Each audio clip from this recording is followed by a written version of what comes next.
Workshop pulley में number 1 solid pulley, number 2 split pulley, ठीक है, number 3 step pulley, number 4 V pulley, number 5 rope pulley, number 6 loose and fast pulley और number 7 है jockey पुली, ठीक है। तो नंबर 1 है सॉलिड पुली। सॉलिड पुली क्या है, एक राउंड शेप में पूरा व्हील होता है, राउंड शेप में बना हुआ व्हील होता है जिसके बीच में क्या होगा, होल होगा, बोर जिसे कहते हैं। उस होल को ही जो है शाफ्ट के ऊपर फिट किया जाता है, शाफ्ट मतलब शाफ्ट के ऊपर चढ़ा दिया जाता है, वो की के द्वारा उसको फिक्स कर दिया जाता है, मतलब की के द्वारा फिक्स कर दिया जाता है। तो वो पावर को एक स्थान से दूसरे स्थान तक, मान लो दूसरी कोई शाफ्ट लगी हुई है उसके सामने, तो उस पर जो है पावर को ट्रांसमिट कर सकते हैं। तो होता क्या है कि इसमें एक ड्राइवर पुली होती है और एक ड्रिलिंग होती है। तो ड्राइवर जो उसको ड्राइव करेगा, किसको, ड्रिलिंग, मतलब बाई बेल्ट करेंगे हम, पावर को ट्रांसमिट किसके द्वारा करते हैं, पुली तो पुली को नहीं कर सकती है, मगर पुली पर अब जब हम बेल्ट चढ़ाते हैं तो उसके द्वारा पावर को ट्रांसमिट करके दूसरी शाफ्ट को ट्रांसमिट कर देते हैं, ठीक है। तो सॉलिड पुली जो होती है सॉलिड मटेरियल से बनती है। सॉलिड पुली इसका नाम क्यों पड़ा, क्योंकि ये सॉलिड मटेरियल से बनती है, ठीक है। इसमें कोई पार्ट अलग से इसमें नहीं वैसा होता है, मतलब एक ही मटेरियल से कंप्लीट पूरी शाफ्ट बना के तैयार को पुली बनाकर तैयार कर दी जाती है, ठीक है।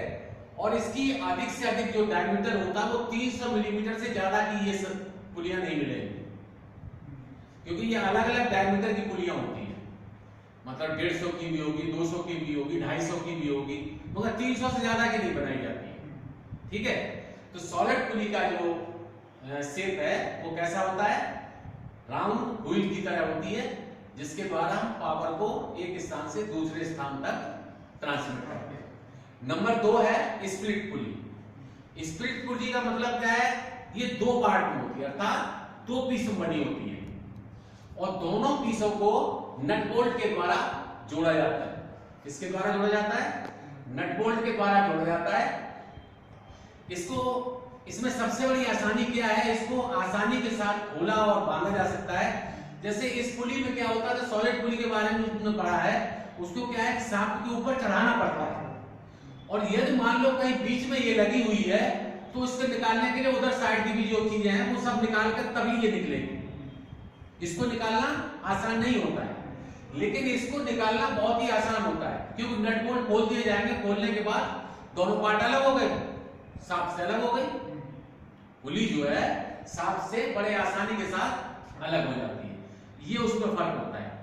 तो स्प्लिट पुली एक आसान पुली होती है जिसको शाफ्ट के ऊपर बड़ी आसानी से फिट किया जा सकता है, इसीलिए इसका उपयोग ज्यादातर कार्यों में जो बड़े बड़े वैसे वर्कशॉप होते हैं, क्या नाम है, देसी टाइप के, जहां पर बहुत सारी मशीनें लगी होती है लंबी लंबी डिस्टेंस में, वहां पर इसका बहुत प्रयोग किया जाता है। क्यों कि इसको खोलने में आसानी होती है, एक जगह से दूसरी जगह तक बदलने में कोई परेशानी नहीं होती। नेक्स्ट तीसरा नंबर है स्टेप पुली। स्टेप पुली का दूसरा नाम कौन पुली भी कहते हैं, देखी होगी, जो लेथ मशीन वगैरह पर लगी होती है, जो पुरानी लेथ मशीनें हैं उनमें ज्यादातर ये स्टेप पुली ही लगी होती थी। जो पहले पुरानी मशीनें जो थी लेथ मशीन की, उनमें ज्यादातर क्या था, ये कौन पुली लगी होती थी, स्टेप पुली। स्टेप का मतलब क्या है, बड़ा फिर छोटा फिर छोटा फिर उससे छोटा, इस तरीके से स्टेप टाइप में बनी होती है। कैसी बनी होती है, स्टेप टाइप में बनी होती है, इसीलिए इसको हम क्या कहते हैं, स्टेप पुली कहते हैं। और इसके द्वारा क्या है, भिन्न भिन्न स्पीड प्राप्त कर सकते हैं। स्टेप पुली से भिन्न भिन्न स्पीड प्राप्त कर सकते हैं, क्योंकि मान लो बड़ा वाला जो स्टेप है वो सपोज करो 200 मिलीमीटर डाया का है, फिर जो उससे नीचे वाला है वो 150 का है, फिर उससे नीचे 100 वाला है, तो इनसे क्या है, भिन्न भिन्न स्पीड जो है प्राप्त कर सकते हैं, ठीक है। और इसका दूसरा नाम कॉन पुली भी कहते हैं। कॉन की शेप बन गई, मतलब जो एक छोटा वाला शेप है तो ऊपर से नीचे की तरफ चला आ रहा है, तो कैसी शेप बन गई, कॉनिकल शेप बन गई, इसीलिए इसे कॉन पुली भी कहते हैं, ठीक है। और ये ज्यादातर जो है स्टेप पुली कैसी होती है, फ्लैट होती है। कैसी होती है, तो फ्लैट बेल्ट चलेगी इस पर, अगर फ्लैट है तो फ्लैट बेल्ट चलेगी। यदि मान लो वो कैसी है, बी शेप में है, तो बी बेल्ट चलेगी, ठीक है। लेकिन जो हम लेथ के बारे में बता रहे हैं, जो पुरानी लेथ थी उनमें हमने देखा कि अधिकांशतः कौन सी होती थी, ज्यादातर फ्लैट लगती थी उस पर, ठीक है। नेक्स्ट पॉइंट था चौथा वी पुली। वी पुली आज जो है ज्यादातर उपयोग जो है वी शेप पुली का ही किया जाता है, और ज्यादातर पुलियां तुमने देखी होंगी अपने ड्रिल मशीन की में, उसमें देखा होगा, देखा है ना, उसमें कौन सी लगी हुई है, वी शेप पुली लगी हुई है। उसके जो ग्रुप है उसके बेस पर किस तरीके के बने हुए हैं, वी शेप ग्रुप बने हुए हैं, ठीक है। तो वी शेप जो ग्रुप बने हुए हैं उसमें बेल्ट कैसे चलेगी, वी बेल्ट ही चलेगी। कौन सी चलेगी, वी बेल्ट चलेगी, जिसके द्वारा हम पावर को एक स्थान से दूसरे स्थान तक ट्रांसमिट करते हैं। और दूसरी बात ये भी स्टेप में पाई जाती है, वी पुली भी जो है स्टेप में पाई जाती है, जिसमें छोटा बड़ा फिर उससे छोटा ऐसे मतलब भिन्न भिन्न साइज में होती है, जिसके द्वारा क्या है स्पीड को भी घटाया बढ़ाया जा सकता है। उसमें होता क्या है, आप जैसे दूसरे साइड में जो पुली लगी होगी, मतलब एक ड्राइवर है, ड्राइवर मान लो जैसे सब ऊपर आ गई इसकी सबसे बड़ी है, नीचे छोटी है, तो दूसरे साइड में जो ड्रिविंग पुली लगी होगी वो कैसे लगी होगी, छोटा ऊपर होगा और बड़ा हिस्सा नीचे होगा, अपोजिट होगा ना उसके, क्योंकि हमें बड़े वाले से छोटे वाले में दी, फिर छोटे वाले फिर उसके जो नेक्स्ट नंबर है उसको देगा, तो इससे क्या है स्पीड को चेंज करने का तरीका है, स्पीड को चेंज करने का तरीका है। ये अपने ड्रिल मशीन में भी इसी तरीके की पुली लगी हुई है, ठीक है। नेक्स्ट पांचवा नंबर है रोप पुली। रोप पुली मतलब रोप माने होती है रस्सी, रोप माने क्या होता है, रस्सी। तो रस्सी की जो शेप होती है वो किस तरीके की होती है, राउंड होती है ना, रस्सी तो राउंड होती है, तो उसका जो ग्रुप भी बनाया जाएगा वो कैसा होगा, राउंड नीचे होगा। वी पुली में कैसा था, ऊपर चौड़ा नीचे पतला, वी शेप का होगा। और रोप जो होती है वो हाफ राउंड में होती है, उसका जो आधा हिस्सा जो है वो टच करेगा नीचे वाले बेस से, जो उसका ग्रुप का नीचे वाला हिस्सा होगा उससे वो हाफ रेडियस में होता है, इसीलिए वो अर्धवृत्ताकार होता है, ठीक है। अब इसमें रोप पुली में तुमने देखी ज्यादातर चेन भी चलती है ना, चैन कुप्पी देखी होगी, चैन कुप्पी की होती है ना, जिससे लिफ्टिंग करते हैं, किसी मशीन को ऊपर नीचे चढ़ाते हैं, तो उसमें ज्यादातर यही पुली प्रयोग की जाती है। उसमें कौन सी पुली होती है, ये रोप पुली लगी होती है, तो उसका जो नीचे वाला हिस्सा होता है वो कैसा होता है, हाफ रेडियस में होता है, ठीक है।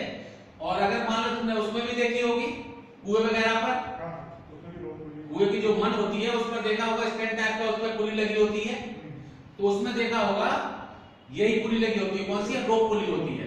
उसका जो नीचे वाला हिस्सा होता है वो रेडियस में, हाफ रेडियस में होता है, ठीक है। तो इसका भी उपयोग किया जाता है। दूसरी बात, जहां पर कुछ मशीनों में भी लगी होती है, जहां पर जो टेक्सटाइल की मशीन होती है उनमें ज्यादातर इसका प्रयोग किया जाता है, चैन कुप्पी वगैरह में दिया ही जाता है, उसमें प्रयोग किया जाता है। जो टेक्सटाइल की मशीन होती है उनमें ज्यादातर ये रोप रस्सी टाइप के धागे टाइप में उसमें यूज किया जाता है, ठीक है। नेक्स्ट नंबर है लूज एंड फास्ट पुली। ये काफी इंपॉर्टेंट होती है, इसके बारे में अक्सर पूछा जाता है एग्जाम में भी, ये दोनों ही बहुत इंपॉर्टेंट है, लूज एंड फास्ट पुली। और नंबर 7 है jockey pulley. Loose and fast का मतलब एक फ्री स्वतंत्र होती है, दूसरा फास्ट पुली जो कि मशीन को ड्राइव करेगी। बात समझ आ रही है? ये जो पुली होती है इसका संबंध क्या है, मशीन को चलाना। इसका क्या मतलब है, मशीन को नहीं चलाना।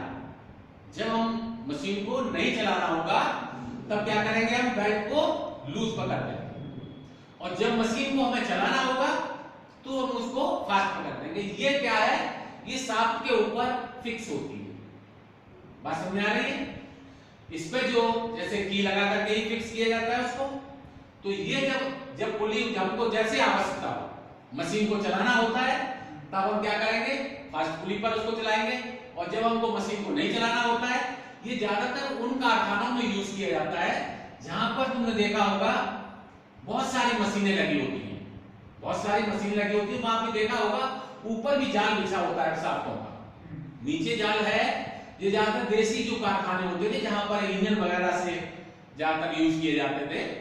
पहले जो कारखाने देखे तो उनमें होंगे क्या नाम है, जहाँ स्पेलर, ये देसी काम के लिए स्पेलर, चक्की और धान वाली मशीन, रुई वाली मशीन, ये सारी मशीनें लगी होती थी। तो उनमें कारखानों में तुमने देखा होगा बहुत ही मतलब जो है साफ्टों का जाल बिछा होता था। जब साफ्टों का जाल बिछा है तो पुलियां, मतलब पुलियां भी उसमें लगी होंगी, नीचे भी, ऊपर भी, दीवारों पर ऐसे करके लगा दी जाती थी। तो उसमें क्या होता है, जैसे मशीन तो नीचे लगी हुई है तो ऊपर जो साफ्ट होती है तो उस पर जो है लूज एंड फास्ट पुली का प्रयोग करते हैं। तो जैसे कभी, अब वहां पर क्या था, इसलिए और किया जाता था, इंजन तो चल रहा है वो और मशीनों को ड्राइव कर रहा है, लेकिन हमें धान वाली मशीन को बंद रखना है, तो हमें कौन सी पुली लगानी पड़ेगी, लूज एंड फास्ट पुली लगानी पड़ेगी। लूज एंड फास्ट पुली से क्या है, जब हमें जिस कारखाने में जिस मशीन को बंद करना होता था उसको लूज पर छोड़ दिया, कोई दिक्कत नहीं, फिर ये हो तो उस पर बैठ जो है उसको मशीन को नहीं चलाएगी।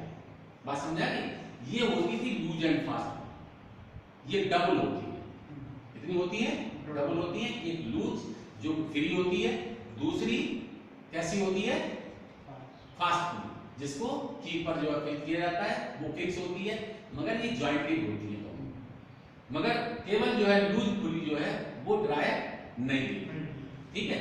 और वैसे भी जो है ड्राइवर और ड्रिविंग तो सभी में चाहिए, ड्राइवर चलाएगा, ड्रिविंग को उसको मतलब अपनी एनर्जी दे करके उसको भी घुमाना शुरू करेगा, मतलब एक घूमेगा तो दूसरा भी घूमने लगेगा, तो ड्राइवर जो है ड्रिविंग को चलाता है, ठीक है। अब नेक्स्ट नंबर है जॉकी पुली। जॉकी पुली क्या है, जॉकी पुली एक स्पेशल पुली है।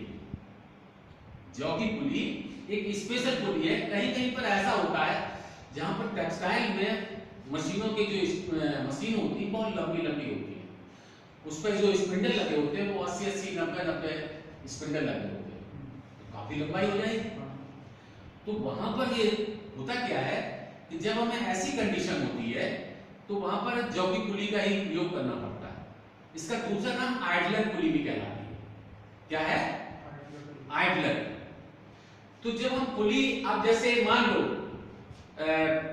इसके जो दोनों पुलियां होती हैं, एक पुली से दूसरे पुली तक की डिस्टेंस, तो उसको कैसे करते हैं हम, मतलब एक पुली के सेंटर से दूसरी पुली के सेंटर तक का डिस्टेंस, बड़ी पुली के जो बड़ी पुली उस पर लगी होती है, एक बड़ी एक छोटी तो वैसे भी सभी को होती है, जहां कहीं पर भी तुमने देखा होगा दोनों पुलियां समान नहीं होती डायमीटर की, दोनों में डिफरेंस होता है, एक छोटी होती है तो एक बड़ी होती है।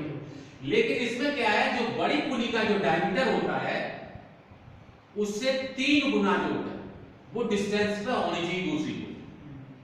मतलब अगर मान लो वो 200 मिलीमीटर की है, कौन सी, बड़ी वाली, तो 200 मिलीमीटर का 3 गुना कर दो, कितना हो गया, 600 मिलीमीटर। तो सेंटर टू सेंटर डिस्टेंस जो है वो कितना होना चाहिए, 600 मिलीमीटर से कम नहीं होना चाहिए। बात समझ आ गई। अब ये तो डिस्टेंस हो गया, मतलब दोनों पुलियों का। उसके बाद अब इनका जो अनुपात होता है, किसका, जॉकी पुली का, दोनों का आपस में, वो 6:1 का होता है। कितना होता है, 6:1। अगर एक 1 मिलीमीटर की है तो दूसरी कितने की होगी, 6 मिलीमीटर। बात समझ आ रही है। अब जब इस अनुपात में ये पुलियां लगी हुई हैं तो इससे क्या होगा, जो कांटेक्ट एरिया होता है, आर्क ऑफ कांटेक्ट, मतलब जो आर्क बनती है कांटेक्ट करने की, वो क्या है, स्लिपनेस जो है कम हो जाता है। मतलब वो जो है, जैसे दिखाते हैं, जैसे ये बड़ी पुली, ठीक है, और ये छोटी पुली है, तो जब इसकी बेल्ट ये आएगी तो ये आर्क का जो कांटेक्ट होता है वो कम, बहुत ही कम पकड़ करेगा यहाँ, ये बहुत ही कम हिस्सा जो है इसका पकड़ेगा। ये पूरा टचिंग आर्क, जबकि करना क्या चाहिए, ये सेंटर टू सेंटर करना चाहिए। ये जो ग्रिपिंग होती है हाथ पर पूरा कांटेक्ट होना चाहिए, लेकिन नहीं होगा इसमें, क्योंकि ये साइज में बहुत बड़ा डिफरेंस हो गया, ये 6 है और ये 1 है, डायमीटर बहुत बड़ा अंतर हो रहा है। तो ये जो आर्क कांटेक्ट है वो कम हो जाता है, आर्क कांटेक्ट कम हो जाएगा। तो क्या करेंगे हम, फिर ये जॉकी पुली का प्रयोग करना पड़ेगा। यहां पर क्या करना पड़ेगा आपको, जॉ की पुली लगानी पड़ेगी और ये स्प्रिंग कंप्रेसिव होती है। इसको जो है इसी मतलब पुली पर यहां पर जो ज्वाइंट किया जाएगा इस पुली से, और ये कंप्रेसिव मतलब स्प्रिंग लोडेड होगी। तो ये क्या करेगी, नीचे को प्रेशर देगी। क्या करेगी ये जॉ की पुली जो है बेल्ट पर प्रेशर देगी, तो इसका आर्क जो कांटेक्ट है वो बढ़ जाएगा। बढ़ गया ना, बढ़ गया तो ये अब क्या होगा, स्लिपनेस खत्म हो जाएगी। स्लिपनेस खत्म हो जाएगी मतलब ये स्लिप नहीं मारेगी, अब ये पूरा लोड लेगी। क्या करेगी, पूरा लोड लेगी और जो ड्राइविंग हमारा जो पावर को ट्रांसमिट कर रही है वो सही तरीके से प्राप्त होगी। ये ज्यादातर टेक्सटाइल में बहुत ज्यादा होता है। टेक्सटाइल की जितनी मशीनें होती हैं उनमें ज्यादातर जगह जगह पर ये आइडलर पुलियां लगी होती है, जगह जगह पर, क्योंकि उसकी बहुत डिस्टेंस होती है, 10-10 मीटर 20-20 मीटर लंबी मशीनें होती हैं, तो उन पर सब पर जो है देखा हुआ जगह जगह पर ये आइडलर पुलियां लगी होती है। इससे क्या होता है, जो आग का जो है ऊपर को निकलने वाला एक दबाव देती रहती है। क्या रखती है, अपना प्रेशर रखती है, जिसकी वजह से वो पूरी तरह टेंशन में रहती है। ठीक है, और हमारा उद्देश्य भी यही होता है भाई, ये बेल्ट जो चलती है उस पर पुलियां चलाती है, वो किसके द्वारा चलती है, टेंशन के द्वारा चलती है ना, फ्रिक्शन के द्वारा। फ्रिक्शन ही तो होता है। तो ये जॉकी पुली जो है बहुत ही इंपॉर्टेंट है। इसमें ज्यादातर जो चीज पूछी जाती है वो यही पूछी जाती है, ये 6:1 से अधिक नहीं होना चाहिए। 6:1 से अगर अधिक होता है तो फिर ये चीज लगानी पड़ेगी। क्या है, ये जॉकी पुली का प्रयोग करना पड़ेगा, कंपलसरी है, क्योंकि आर्क कांटेक्ट जो है उसका कम हो जाता है। और ये बेल्ट का जब भी टेंशन रहेगा वो सेंटर से पूरी तरह पकड़ना चाहिए। आधा हिस्सा जो है बेल्ट का पूरा इस पर रहना चाहिए, पुली पर, इधर भी और इधर भी। यदि इससे कम रहता है तो क्या है, लोड कम रहेगा और स्लिप करेगी। मतलब जो है ग्रिपिंग कम रहेगी तो क्या करेगी, स्लिप मारेगी। और इसमें होता क्या है, ये चल किससे रही है, फ्रिक्शन के द्वारा चल रही है। मतलब जो बेल्ट किसी को ड्राइव दे रही है पुली दूसरी को, तो किस आधार पर दे रही है, फ्रिक्शन के द्वारा दे रही है। ये घर्षण के द्वारा ही जो ड्राइव मिलती है उसके द्वारा। अब जैसे भिन्न भिन्न जगह पर तुमने देखा होगा, जैसे साइकिल में तुमने चेन लगी देखी, मोटरसाइकिल में भी देखी होगी चेन। इससे हैवी लोड के लिए होता है, ये लाइट वर्क के लिए नहीं है। जो चेन ड्राइव होती है ये हैवी ड्यूटी में है, लाइट ड्यूटी में नहीं, क्योंकि इससे जो, मगर डिस्टेंस जहां पर सीमित होता है, लिमिटेड होता है, वहां पर हम चेन का प्रयोग करें। जैसे जब देखा हो कहीं कहीं पर जब बहुत ज्यादा लोड होता है, गियर से करते हैं। जैसे आपकी मोटरसाइकिल का जो इंजन है उसमें क्लच लगी हुई है, वो मूविंग सिस्टम पर है, चलते ही नहीं गियर को फंसाया जाता है। मतलब क्लच दबा लिया, छोड़ दिया, गियर फंस गया, स्पीड ले ली उसने, तो मूविंग में ही तो होता है ये सारा काम। दोनों ही साथ घूम रही होती है, ऐसा नहीं कि दोनों स्थिर हो। लेकिन क्या है, जैसे ही हमने क्लच को दबा लिया ये स्थिर हो गई, जैसे ही छोड़ा फिर फंस गई जाकर के। गियर को हमने चेंज करना था, वो भी हो गया। तो वही चीज होती है, ये मतलब लोड के लिए प्रयोग किया। और ये जो सॉलिड पुली वगैरह है, स्प्लिट पुली है, स्टेप पुली है, पी पुली है, रॉक पुली है, लूज एंड फास्ट पुली है, जॉकी पुली है। जॉकी पुली का सबसे ज्यादा इंपॉर्टेंट इसी की होती है कि इनमें दो चीजें बहुत ध्यान रखने की होती है। नंबर एक, बड़ी पुली का जो साइज होता है उससे जो छोटी वाली जो डिस्टेंस है उन दोनों का वो 3 गुना होना चाहिए। बड़ी पुली का जो डायमीटर होता है उससे जो डिस्टेंस है वो 3 गुना होना चाहिए। यदि 200 है उसका बड़ा डायमीटर तो 200 का 600 मिलीमीटर, ठीक है, इतने से कम नहीं होना चाहिए डिस्टेंस। दूसरा, 6:1 अनुपात होना चाहिए इनका। कितना होना चाहिए, 6:1 का रेशियो होता है ज्यादातर इसी तरीके से। तो 2 हो गए ना इंपॉर्टेंट, लूज एंड फास्ट। तीसरा, बिपुली जो है, बिपुली का तो अधिकांश यूज किया ही जाता है। आज जितना भी देखोगे कहीं पर भी वो ज्यादातर कौन सी पुली मिलती है, बिपुली मिलती है। और इसके द्वारा भी हैवी लोड प्रयोग किया जाता है। ये भिन्न भिन्न साइड में ये भी स्टेप पाई जाती है।